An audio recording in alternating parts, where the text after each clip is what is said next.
Yes, good morning! Good morning po sa ating mga kaibigan na nanonood po sa atin ngayon. May isa naman po tayong paksang pag-uusapan. At ang topic natin ngayong araw ay paano alisin ang mabahong amoy sa farm?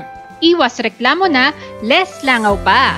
Yan ang pangunahing problema, lalo na doon sa mga medyo malapit doon sa mga residential area. Yan na yung laging narireklamo. May barangay na pupunta sa bahay mo at sabi ng kapitbahay, narireklamo po kayo. Ayan. Isa yan sa mga pag-uusapan po natin. At sa totoo naman kahit medyo nagkakaroon tayo ng problema sa ating pag-aalaga, lalo na sa mga babuyan, marami pa rin mga taon nag-aalaga ng baboy, manok, layers.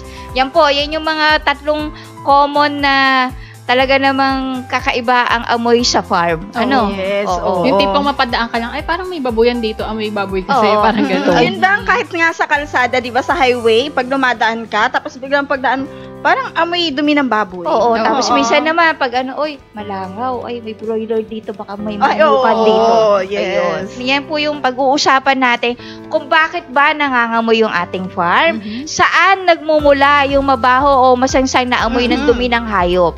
Ayan, unahin nga muna natin kung bakit ba nagiging mabaho yung dumi ng hayop. Unang-una kasi dyan, nanggagaling kapag hindi natin nalinis ng maayos yung kulungan ng ating babuyan or ng ating mga manukan. Syempre kapag hindi natin naaayos, doon nagkakaroon ng masangsang na amoy or nagkakaroon ng maraming langaw. At syempre, bakit nga ba yung dumi nila? Kasi yun yung main problem karamihan yung dumi. Yung nagmumula. It's either niya sa environment or kung halimbawa alam nyo na marami ng dumi na nakakalat doon sa kulungan, hindi naman natin nalilinis. Yes. So talagang mangangamoy yan kung talagang tatambakin nyo lang doon sa kanilang kulungan. Akala mo lang sa dumi nagmumula. Hindi natin alam yung isa sa mga factor dyan, yung sa basura.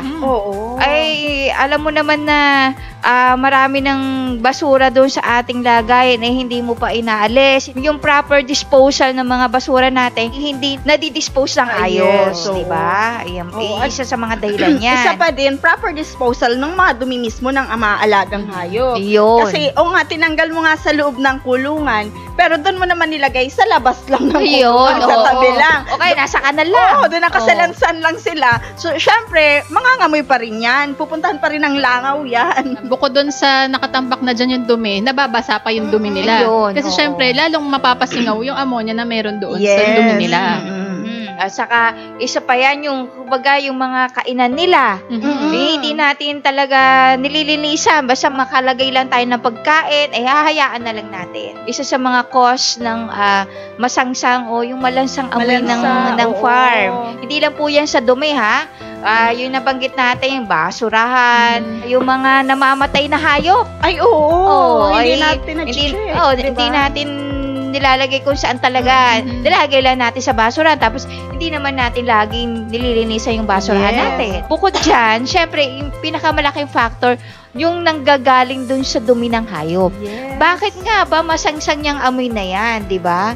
Kasi minsan, yung pinapakain natin dun sa ating mga alagang hayop, yung feeds mismo, ay merong mga undigested protein pa na inilalabas yung ating alagang hayop. Hindi natunaw sa katawan ng hayop, kaya paglabas na andun pa, ang nangyayari po is pinuputakti ng langaw. Yun, isa yan. Tama yan. Tama dun sa feeds ng gagaling. At isa pa dyan, syempre, yung mismong ingredients, hindi natin alam. Kasi, alam nyo po, yung mga manufacturer na yan, marami sila mga ingredients na ginagamit na mga synthetic. Yung mga synthetic na yun, hindi talaga kaagad natutunaw. So, pag hindi po yan natunaw kaagad, at sasama yan sa dumi, isa po yun sa mga compound o mga gases na mga nangangamoy doon sa dumi ng hayop. Lalo na kung ito ay mababasa. Malalagyan ng bakterya. Siyempre, pag ang bakterya o ang dumi ay laging basa, lalong ma-prone sa bakterya, yung mga nangangamoy. Kung sa hindi natatanggal yung lansa.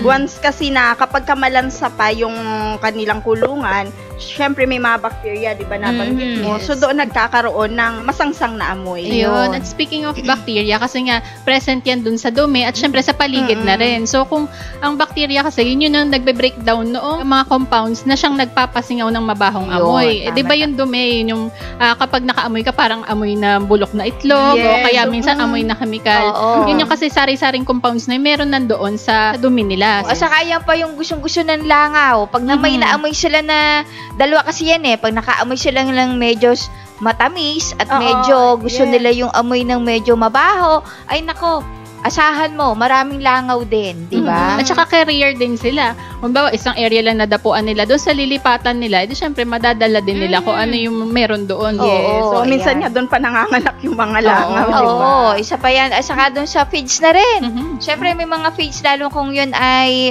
nilalagyan nila ng mga sweetener, mga molasses. Yes. Yan, attractant po yan sa mga langaw. Yan, Mhm. yan. Isa sa mga nagiging dahilan ko bakit malangaw. At isa pa, kung seasonal.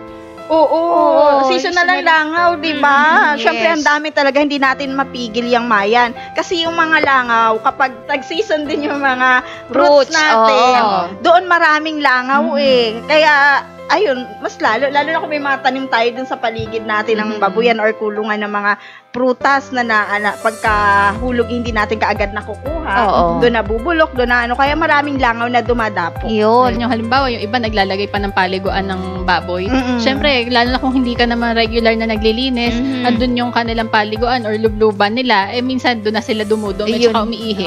Yes. Talagang sisingaw na naman yung mabahong amoy. Yes, oo. Isa yan. Ako, marami tayong mga dahilan. Sana po ay nasusundan nyo yung aming mga nababanggit para Yes. at least alam natin kung saan nagmumula ba talaga yung masangsang na amoy ng dumi ng baboy o yung ating mga farm. Ayan. So, syempre, may mga solusyon tayo dyan. Paano natin maiiwasan tong mga to? Diba? Siyempre, in contrast doon sa mga nabanggit natin Yun. kanina. Yes. Speaking of, yun nga, yung basa ang kulungan. Kailangan, as much as possible, yun nga ina-advise natin na kapag nagpagawa sila ng kulungan, especially sa baboy, or minsan kahit mapamanok man yan, mas maganda na meron silang beddings. As much as possible, ipa. Para mapanatili nating tuyo, kahit dumumi sila dyan o umihi, meron mag-a-absorb ng moisture. Kasi nga, di ba, kung saan yung may moisture, andun ang bacteria. So, kung malilesen na yung moisture doon sa sahig ng kulungan nila, edi hindi na sila prone sa bacteria at iba pang mga pagkakasakit. Yes. Oo. Siyempre, bukod dyan, meron dapat tayong proper disposal ng mga basurahan natin kung madumi at yung mga namamatay na mga hayop natin, lalo na kung yan ay may mga sa broiler, sa manok, kaya medyo prone tayo dun. So, kung hindi natin nalalaman na meron na palang mga patay doon sa loob ng kulungan natin. So, kailangan lagi natin i-monitor yun at proper disposal doon sa mga namamatay na hayop. Hindi yung kung saan-saan mo lang itatapon. Oo, kumbaga meron kang isang area sa farm mo na maghukay ka. Mas maganda po hukayan nyo ng malalim, tapos doon nyo ilagay yung mga namamatay na hayop, tapos takpan nyo. Pat nag-decompose yan, ay maganda pang patabayan sa ating mga lupa. Yes. Diba? At saka, ugaliin din natin yung regularly tayong kumolekta ng mga dumi ng ating mga alaga. Lagi nating lilinisan yung kulungan nila. Make sure na yung paglinis malinis talaga. Sa setup pa lang ng kulungan nyo, dapat yung water is medyo nakapahilis siya para yung tubig ay hindi po nakakontain doon sa loob para madaling matuyo yung kulungan. Oo. At saka iwasan din po natin kung may farm tayo na meron tayong kung baboyan yan, kailangan iwasan natin yung mga iba-ibang hayop Na nakakapasok. nakapasok. Lalo mo yung mga aso, pusa, doon dudumi sa inyong kulungan. Isa sa pa nga nag-attractan yan doon sa ating langaw, lamok, at pag nagsama-sama yung mga compound ng mga gases na yan, yun, isa sa mga nagpapabaho sa ating farm yan. Ayan. Siyempre, hindi naman natin mapipili yung feeds na kung ano available Yes, sa oo. atin. Yung nabanggit ko kanina, may mga synthetic yan. So, kailangan magkaroon tayo ng proper utilization sa hayop para at least mabawasan mabawasan yung undigested protein na yan. Kasi yung iba na gumagamit po ng technology, naiiwasan po nila yung ganyang problema. Hinahalo lang po nila yung technology doon sa pagkain ng kanilang baboy, kung baboy yung inaalagaan. Kung poultry naman, sa inumin nila hinahalo po yung technology. Actually, meron pa rin namang amoy, pero wala yung masangsang na amoy na problema talaga. Kasi sa loob pa lang po ng katawan ng hayop, kapag ka naka-technology po tayo, yung mga bacteria na yan, pinapatay na po yan. Kaya pag makikita nyo, paglabas ng dumi nila, hindi mo na maaamoy yung ganun kasangsang na amoy. Tsaka hindi mahirap i-manage kasi yung dumi nila buo na, tapos medyo dry, mas madaling dakutin. Yun, oo. Mas maganda doon na yung iba kasi iniipon muna nila para less sa kanila trabaho. Pag may technology, yun nga sinabi mo, buo yung kanilang dumi, napakadali, dakutin mo lang.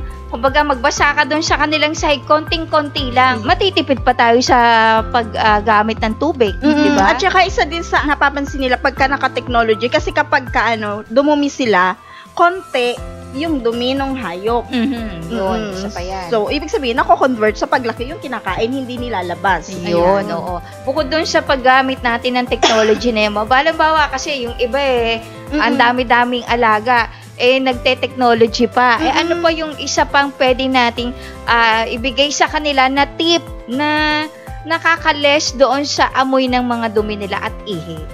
Ayun, actually, kasi iba, nagpa-practice na rin talaga nito. Na aside doon sa paggamit sa technology, para mas malesen talaga yung pangangamoy doon sa palibot ng kulungan ng alaga nilang hayop, is nag-i-spray sila ng probiotics. Yun, So, may isi-share kami sa inyo na concoction kung paano ba mag-prepare ng probiotics na gagamitin ninyo pang-spray sa inyong kulungan. Sa kulungan ng alaga ninyong hayop. Ayan. So, sa preparation po, sa paggawa ng concoction para sa probiotics, so mag-prepare lang po tayo ng 4 na litrong tubig o 1 galong tubig. Tapos, maghanda rin tayo ng 1 bote ng Yakult. So, isang size lang naman yan.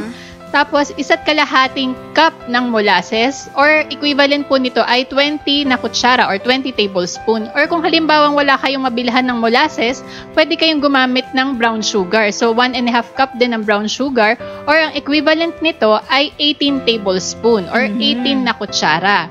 Tapos, maghanda rin tayo ng 1 cup ng evaporated milk. So, ang equivalent nito ay 19 na tablespoon or 19 na kutsara.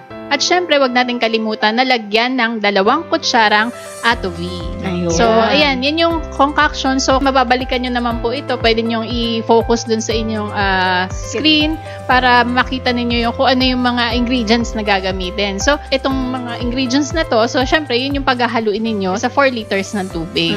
At saka huwag nyong kalimutan po, pag nahalo nyo na yan, lagyan nyo po ng cloth, yung puti o kaya yung Manila paper, takpan nyo mabuti, ilagay nyo po sa madilim na area. Tapos, every 3 days or 7 days, tignan nyo na po yan. Angatin nyo kung maganda yung pagkaka-prepare nyo. Kailangan walang maitim. Kailangan may mga bubbles na foam na kulay white. Yun, maganda na po yung pagka-probiotics na at pwede nyo nang gamitin. Kapag nakita niyo yung itim, tanggalin niyo na po kaagad yun. Kasi yun po ay bad bacteria po yung itim na yun. At saka, syempre, huwag nyo nang aanuhin, mag-prepare na kayo ulit. Kasi dapat medyo manamis na maasim yung amoy niya.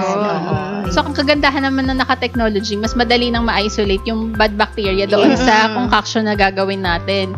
So, iwasan lang natin yan na masiraan tayo kasi sayang naman yung panahon din, yung preparation natin. So, ayan. So, kung halimbawang successful tayo at medyo creamy yung lumabas na itsura dun sa ating concoction, no, that's the time na pwede na tayong magsalin sa ating sprayer. Yan. So, wag lang natin kalimutan na salain din muna bago natin ilagay sa sprayer para hindi magbara. So, sa paggawa naman ng probiotic spray or probiotic solution sa ating spray, kumuha lang tayo ng 1 cup doon sa ating ginawang concoction. Tapos, maglagay din tayo ng 1 cup na molasses. So, ang equivalent po ng 1 cup molasses ay 14 tablespoon. Kagaya din nung na-mention natin kanina, pwede rin kayong gumamit ng brown sugar kung walang molasses.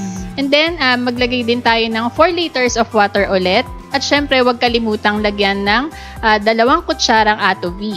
Ayan. So, pwede na tayong gumawa ng ating pang-spray. Yan. Oo, yan ay pwede nating i-spray sa ating mga yung sa dumi, para Mhm. males, at saka sa ihi, pwede po natin iyan ay i-spray. So, gaano ba kalimit ang pag-i-spray ng probiotics na yan? Oo. Every time po na kapag kayo ay may naaamoy sa dumi ng inyong mga alaga, doon po kayo mag-spray ng probiotics. Ayun. And then yung pag-spray po, yung tama lang, hindi naman sobrang basa, yung katamtaman lang po. Yung mapasadahan lang. Yes. Ayan po, napakamagandang probiotics na pwede nating gamitin. Yan po ay pwede sa dumi at sa mga ihi. So, bukod doon sa minimix yung technology sa pagkain, yan po, pwede pa rin natin yung gamitin. At saka ano yan, kung magtatanong kayo, syempre may mga aso na nagamit din na technology hindi rin maiwasan, pwede rin yan. Itong Yan, kung kakaksyon na yan, pwede rin yan. So, kumbaga mawawala yung mabahong singaw ng katawan ng aso doon sa kanilang, doon sa kanilang area. Lalo kung mga breeder kayo at maraming kayong alagang aso at medyo iba amoy talaga ng mapangi, pwede po natin gamitin yan. Yes. So, ayan na po yung mga dapat nating tandaan para maiwasan po yung mga ganitong mabahong, masangsang na amoy sa ating farm. So, sana po ay nakuha nyo yung aming mga tips na ibinigay po sa inyo. At syempre, wag natin din kalimutan na wag din syempre lahat iasa natin sa technology. Yes. Syempre, kasama dyan yung pagmamanage din natin. Yun. Kasi baka naman, okay nga, na-resolve natin yung sa dumi, pero yung ibang source naman ng pamamaho ng kulungan, dahil hindi rin naman natin napapangasiwaan ng maayos yung kulungan. Halimbawa, may mga natatapon na feeds, yung mga nasasayang, o yung iba nga na nagsasahig lang nagpapakain, tas hindi nyo alam na hindi nasisimot, so kumakapit lang doon sa sahig ng kulungan yung mga feeds nila na hindi naman naubos. So, mangangamoy yan eventually pag nabulok na.